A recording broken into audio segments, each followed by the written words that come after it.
আল্লাহ এই আয়াতটিতে একটা কিছু ব্যাখ্যা করতে যাচ্ছেন, আর তার উদ্দেশ্য হচ্ছে যারা আল্লাহ থেকে অনেক দূরে সরে গেছে তাদের সাথে কথা বলা, তারা যেন আবার ফিরতে পারে। এই কারণেই তিনি বলছেন লাআল্লাহুম ইয়ারজিউন, যেন তারা ফিরতে পারে।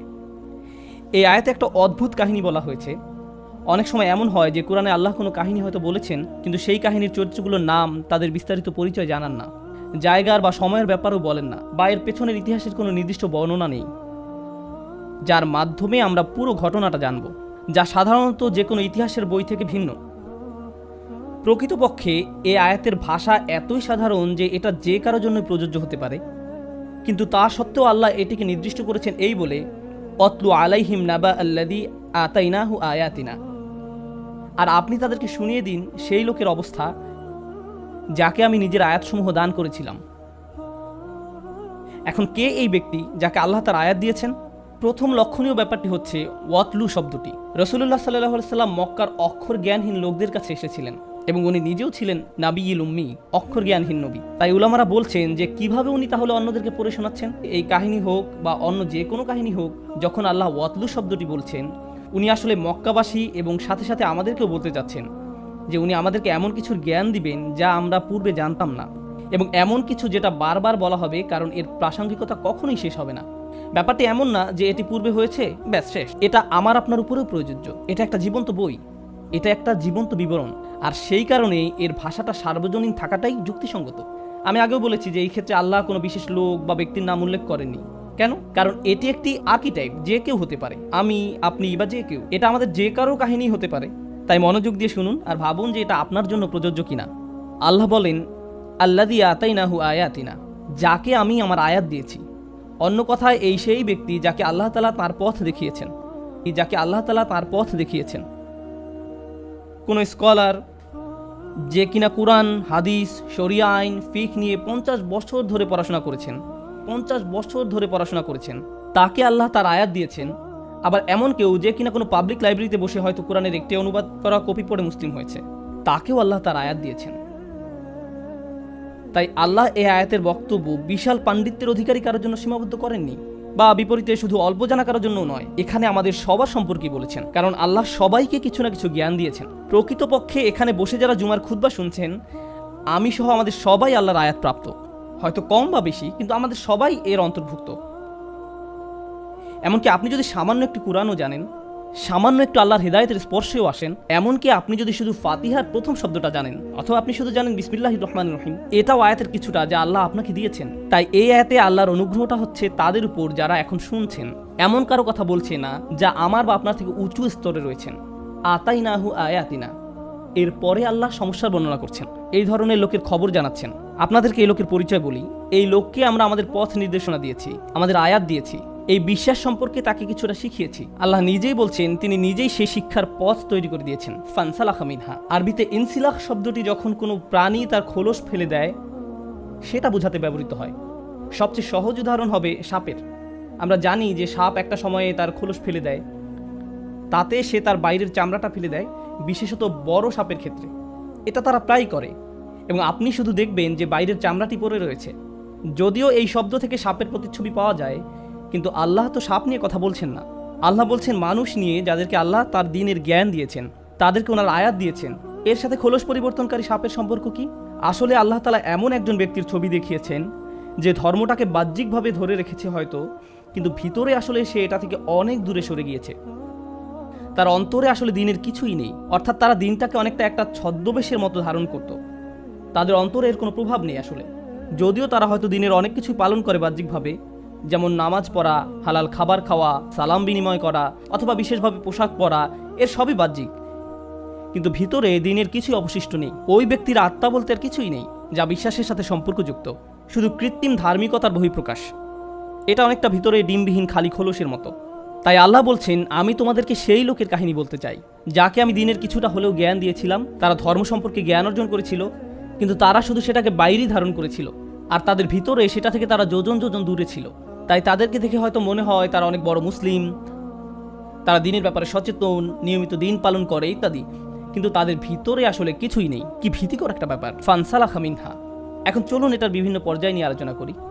আমি প্রথমেই বলছি এটা সেরকম লোকের ক্ষেত্রে হতে পারে যে দ্বীনের খুব সামান্য কিছুই জানে, আবার এমন ব্যক্তির ক্ষেত্রেও এটা হতে পারে যে হয়তো তার পুরো জীবন দিন শিক্ষায় ব্যয় করেছে।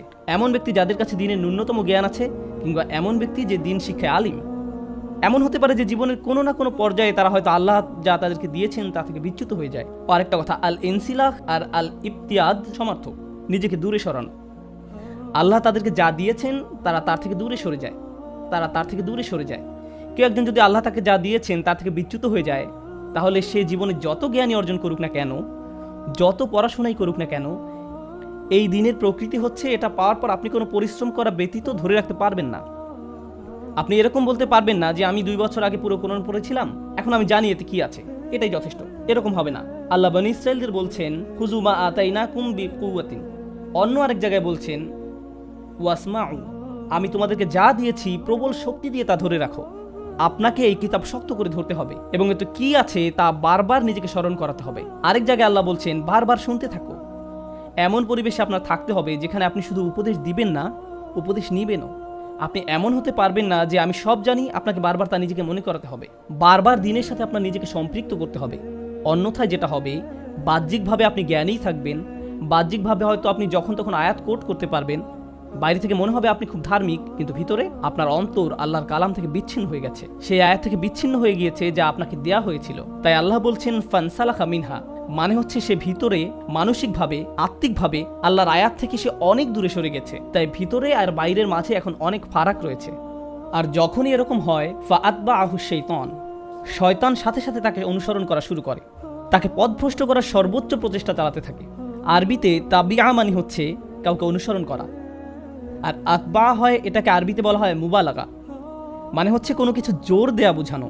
আর অর্থ দ্বারায় সে তাকে প্রতি পদে পদে অনুসরণ করে, একটা সেকেন্ডও এমন যায় না যে শয়তান তাকে ছাড়ে। এখানে শয়তান সম্পর্কে একটা জিনিস জানতে পারছি যে এমন ব্যক্তি যে আল্লাহর দিকে এগিয়ে এসেছিল, যাকে আল্লাহ আয়াত দিয়েছিলেন, যখন সে আল্লাহ থেকে দূরে সরতে থাকে, শয়তান সুযোগ দেখতে পায় এবং সে তার পেছনে উঠে পড়ে লাগে। সেই লোকই হয়ে পড়ে তার প্রধান প্রজেক্ট, সে সব কিছু ছেড়ে আপনার পেছনে লাগে। এটাই ফাতবাহু শাইতান। তাই শয়তান তাকে প্রতিনিয়ত এ ব্যাপারে উৎসাহ দিতে থাকবে। আর যেটা হবে, শয়তান তাকে যখন ওয়াসওয়াসা করতে থাকবে, সেটা আল্লাহর আয়াতের ঠিক বিপরীত। আল্লাহ এই ব্যক্তিকে ন্যায় অন্যায়ের পার্থক্য করতে শিখিয়েছিলেন, তাকে বিনয়ী, ভদ্র, দয়ালু এবং ন্যায় অন্যায়ের পার্থক্য করতে শিখিয়েছিলেন। কিন্তু শয়তান তাকে অনুপ্রেরণা দেওয়া শুরু করে, তখন সে চায় ওই ব্যক্তি তাকে অনুসরণ করুক এবং সে ওই ব্যক্তি এবং আল্লাহর আয়াতের মাঝে দূরত্ব তৈরি করে দেয়। আল্লাহর অবাধ্যতা করাকে তার কাছে সৌন্দর্যমণ্ডিত করে তুলবে। শয়তান তাদের কাজ তাদের নিকট সুন্দর করে তুলবে। আর যখনই সে এটা শুরু করে, তখন কি হয়? আল্লাহ বলছেন ফাকানা মিনাল গাওয়িন, ফাকানা মিনাল গাওয়িন, ফলে সে পথভ্রষ্টদের অন্তর্ভুক্ত হয়ে পড়েছে। আরবিতে গাওয়া দিয়ে বোঝায় যখন কেউ সোজা পথে চলছিল, কিন্তু এক সময় সে হয়তো এমন একটা মোড় নিল যাতে সে একদমই পথ ভুলে চলে গেল। ব্যাপারটা অনেকটা হাইওয়েতে ভুল এক্সিট নেবার মতো, যাতে করে আপনি আর হাইওয়েতে ফিরতে পারবেন না। এটাই গাওয়িন। আল্লাহ এখানে খুবই ভীতিকর একটা পরিস্থিতির বর্ণনা দিয়েছেন। এই আলোচনায় শয়তানের টার্গেট এ ধরনের লোক নয় যারা আল্লাহকে ভুলে গেছে বা অবিশ্বাস করে। এখানে তাদের সম্পর্কে বলা হচ্ছে না, এখানে ভালো লোকদের সম্পর্কে বলা হচ্ছে, যাদেরকে আল্লাহর আয়াত দেওয়া হয়েছিল। কোনো কারণে তারা ভুল পথে চলা শুরু করেছে, ইসলাম থেকে নিজেদের দূরে সরিয়ে রাখছে, আর এই সুযোগে শয়তান তাদের চেপে ধরে। আর একবার যখন শয়তান এমন লোকদের পিছনে লাগে, সে তাকে দিয়ে এমন কাজ করাবে যা অধার্মিক লোকরা পর্যন্ত করার সাহস পায় না। এই ব্যক্তি যে কিনা বিশ্বাসীদের অন্তর্ভুক্ত ছিল, তার এমন অধপতন তার হতে পারে, সে এমন কাজ করতে পারে যা অমুসলিমরা পর্যন্ত করে না। সে এমন নিচে নামতে পারে, মানে হচ্ছে আসফালা সাফিলিন, নিচু থেকেও নিচু। আর এই আয়াত যতই অগ্রসর হচ্ছে এই ধরনের লোকদের কাহিনী নিয়ে, যারা কিনা আল্লাহর পথ থেকে দূরে সরে গিয়েছে, তখনই আল্লাহ এর করুণ পরিণতিটা বলছেন, ওয়ালাউ শি'না লা রাফা'নাহু বিহা, যদি আমরা চাইতাম আমরা তাকে অনেক উঁচু আসনে আসীন করতে পারতাম তার জ্ঞানের কারণে। অর্থাৎ যে আয়াত আল্লাহ আপনাকে দিয়েছেন, বিহা শব্দ দিয়ে আয়াত উদ্দেশ্য করা হয়েছে। সুতরাং আল্লাহ আপনাকে যে আয়াত দিয়েছেন তার উদ্দেশ্য ছিল আপনাকে সম্মানের আসনে আসীন করা। উঁচুতে ওঠানোর ধারণাটি কোরআনের চিত্রকল্প রূপে ব্যবহার করা হয়েছে। কোরআনের আরেক জায়গায় সূরা নূরে আল্লাহ দুনিয়ায় 3 ধরনের সৃষ্টির কথা বলেছেন। তাদের মাঝে একটা হচ্ছে মানুষ, যারা সোজা হয়ে দাঁড়াতে পারে। এরপর আসছে ইয়ামশি আলা আরবা, যারা 4 পায়ে চলা প্রাণীরা। ইয়ামশি আলা বাতনিহি, যারা পেটের উপর ভর দিয়ে চলে, যেমন সাপ। এখানে ইতিমধ্যে আপনারা দেখেছেন সাপের একটা চিত্রকল্প উল্লেখ করা হয়েছে। সাপ হচ্ছে সেই প্রাণী যা মাটির সবচেয়ে কাছে থাকে। আর মানুষের ক্ষেত্রে তার মুখ, চোখ, শরীর মাটি থেকে সবচেয়ে দূরে থাকে। আমাদের ক্ষেত্রে একমাত্র পা মাটি স্পর্শ করে। লক্ষ্য করলে দেখবেন যারা 4 পেয়ে প্রাণী তারা কিন্তু সবসময় মাটির দিকে তাকিয়ে হাঁটে। তাদের শরীর এমনভাবে তৈরি যে তারা সবসময় মাটির দিকে চেয়েই হাঁটে। তাই প্রাণীকুলের মাঝে নিচু প্রাণী হচ্ছে সাপ। আর আল্লাহ বলছেন যদি উনি চাইতেন সে লোককে মানুষের মতো মানুষ বানাতে পারতেন যে সোজা হয়ে চলে, লা রাফা'নাহু বিহা, এর দ্বারা তাকে উঁচু করতে পারতেন। যেভাবে মানুষকে সৃষ্টি করা হয়েছে, মানুষ যখন উপরে তাকায় তারা তাকায় আকাশের দিকে, তাদের লক্ষ্য অনেক উঁচুতে। আমরা এমন জিনিসের আশা করি যা আকাশ থেকে আসে, যা অন্য প্রাণীদের মতো নয়, যাদের একমাত্র লক্ষ্য শুধু মাটির দিকে। তারা শুধু সেদিকেই তাকিয়ে চলে, তারা উপরে তাকায় না, সম্মুখেও তাকায় না। আফামান ইয়ামশি মুকিব্বান আলা ওয়াজহিহি আহদা ওয়া মান ইয়ামশি সাওয়িয়ান আলা সিরাতিল মুস্তাকিম। যার মুখ মাটিতে আটকে আছে সেই কি সৎপথে চলে, না সেই ব্যক্তি যে সোজা হয়ে চলে? এই আয়াতে এটাই কোরআনের অঙ্কিত ছবি।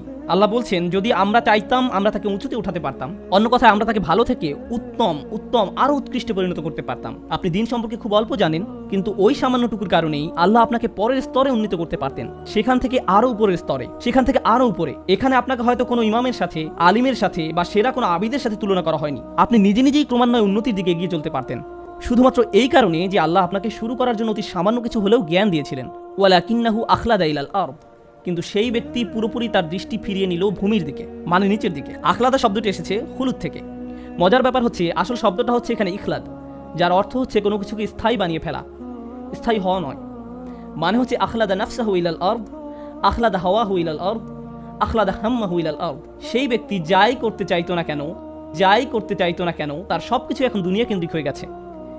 সেই ব্যক্তি যে জান্নাত সম্পর্কে জানে, সে আল্লাহর সাক্ষাৎ সম্পর্কে জানে, সে কিয়ামতের দিন সম্পর্কে জানে, কিন্তু তা সত্ত্বেও নিজেকে দূরে সরানোর কারণে এখন একমাত্র যা নিয়ে চিন্তা করে, ভালোবাসে, যা তার একমাত্র প্রধান লক্ষ্য, তার সবকিছুই এই দুনিয়া কেন্দ্রিক।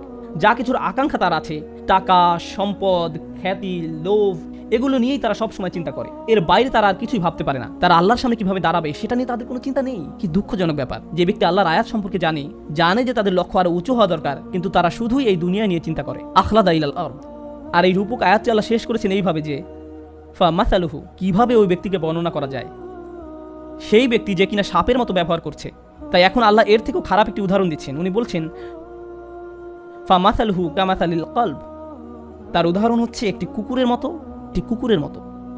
এটাই যথেষ্ট অপমানজনক, কারণ কুকুর হচ্ছে এমন একটা প্রাণী, হ্যাঁ এটা বিশ্বস্ত, কিন্তু আল্লাহ আসলে কথা বলছেন এমন একটি ছন্ন ছাড়া কুকুরের। এটা আমরা দেখবো আয়াতের ভাষা থেকে। এই যে কুকুরটি যার বর্ণনা আল্লাহ দিচ্ছেন, আপনারা জানেন কোরআনে আমরা বিভিন্ন মানুষের উদাহরণ পাই যাদেরকে কোনো প্রাণীর সাথে তুলনা করা হয়েছে। যেমন ইসরায়েলরা, যারা তাদের উপর বর্ণিত কিতাবের মর্যাদা দিতে পারেনি, তাদের উদাহরণ সেই গাধা যে পুস্তক বহন করে চলে, কিন্তু এখানে বর্ণিত ব্যক্তি তার থেকেও খারাপ। তার তুলনা করা হয়েছে কুকুরের সাথে। আল্লাহ বলছেন ইন তাহমিল আলাইহি ইয়ালহাস, তুমি যদি এই কুকুরের উপর কোনো বোঝা চাপাও, কোনো বোঝা বেঁধে দেওয়া হয় এবং তারপর সেই বোঝা বহন করতে দেওয়া হয়, কুকুরটিকে কোনো বোঝা বহনের কাজ দেওয়া হয়, তখন সে জোরে জোরে হাঁপাতে থাকে। সেই বোঝা বহন করতে দেওয়া হয়, তখন সে জোরে জোরে হাঁপাতে থাকে। এমন ধরনের হাঁপানো যাতে শব্দ হয় এবং জিহ্বা বের হয়ে জোরে জোরে নিঃশ্বাস নিতে থাকে। এইভাবে কুকুর এটাই করে। কোনো প্রাণী যখন তার জিহ্বা বের করে দিয়ে নিঃশ্বাস নিতে থাকে, তার অর্থ হলো সে ক্লান্ত। আল্লাহ তাআলা খুবই নিখুঁত ভাষায় ব্যবহার করেছেন চিত্রটি আমাদের সামনে তুলে ধরতে, যে তোমরা যদি এর উপর বোঝা চাপাও তাহলে সে হাঁপানো শুরু করে। ওয়া ইন তাতরুহু, আর যদি একে এমনিতেও রেখে দাও, ইয়ালহাস, তখনও সে তার জিহ্বা বের করে হাঁপাবে। এর অর্থ কি? এর সাথে আমার, আপনার অথবা সেই ব্যক্তি যে আল্লাহর পথ প্রাপ্ত তার সম্পর্ক কি? যে আল্লাহ তাআলা এমন একটি অদ্ভুত তুলনা করেছেন, একটি কুকুর, সে অনেক কাজ করলেও হাঁপায়, আবার না করলেও হাঁপায়, অনেক কাজ করলেও হাঁপায়, না করলেও হাঁপায়। এই হাঁপানোর ব্যাপারটি, এটা আসলে যে কোনো সৃষ্টির জন্য স্বাভাবিক কোনো ব্যাপার নয়। যে কোনো প্রাণী হোক, মানুষ হোক, কখনোই হাঁপায় না যদি স্বাভাবিক প্রক্রিয়া ব্যাহত হয়।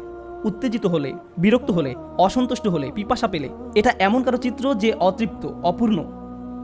আমাদের উলামারা এই হামিল শব্দটির ব্যবহার নিয়ে বিশদ আলোচনা করেছেন, যার অর্থ হলো কার উপর বোঝা চাপানো।